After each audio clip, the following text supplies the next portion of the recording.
Assalamualaikum warahmatullahi wabarakatuh. Kembali lagi bersama saya Delia Ratnasari dan selamat datang di podcast kami yaitu Cahaya Komunikasi Qur'ani. Waalaikumsalam warahmatullahi wabarakatuh.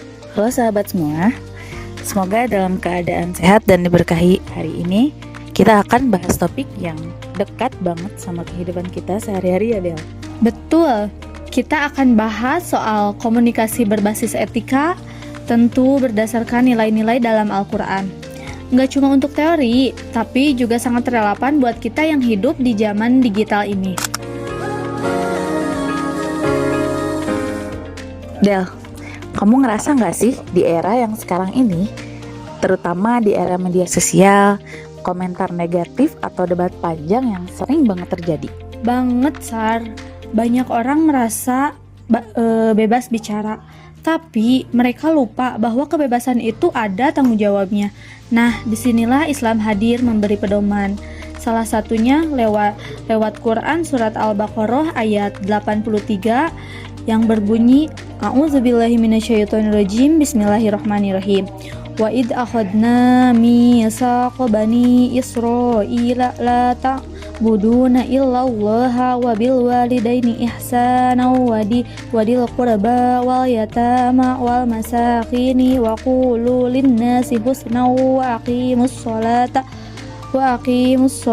wa atuz zakah summa tawallaitum illa qalilan minkum wa antum mu'ridun. Tentang kaulan ma'rufan atau tentang perkataan yang baik. Ya, ayat itu berbunyi, dan ucapkanlah kepada manusia perkataan yang baik, qaulan ma'rufan. Ini artinya kita saling dianjurkan untuk memilih kata yang lembut, sopan, dan tidak menyakiti. Betul sekali. Bahkan ketika kita sedang menyampaikan kritik atau masukan, karena bicara baik itu bukan soal topik, tapi bagaimana cara kita untuk menyampaikannya. Kalau kita beda berpendapat, gimana ya Islam mengajarkannya?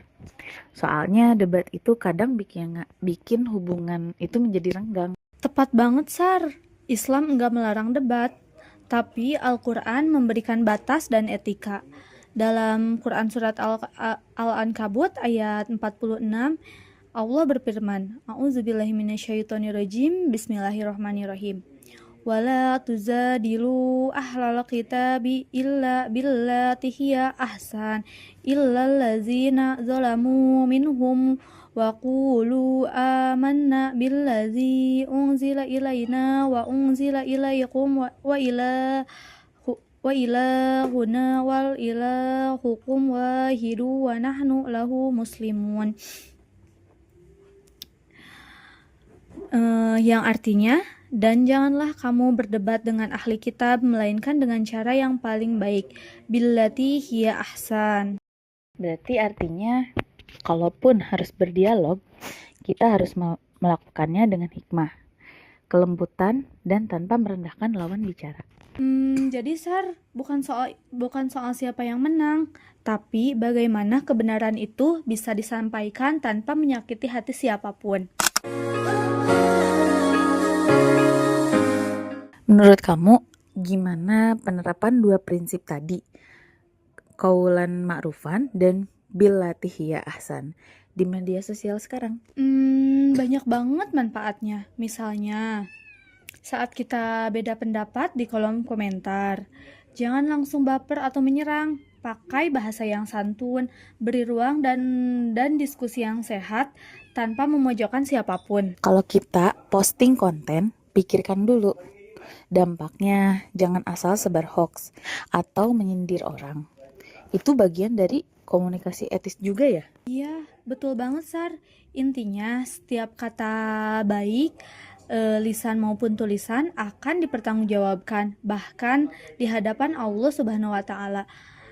Dengan itu kita harus sering menjaga perkataan kita, ucapan kita, jangan sampai menyakiti hati orang lain.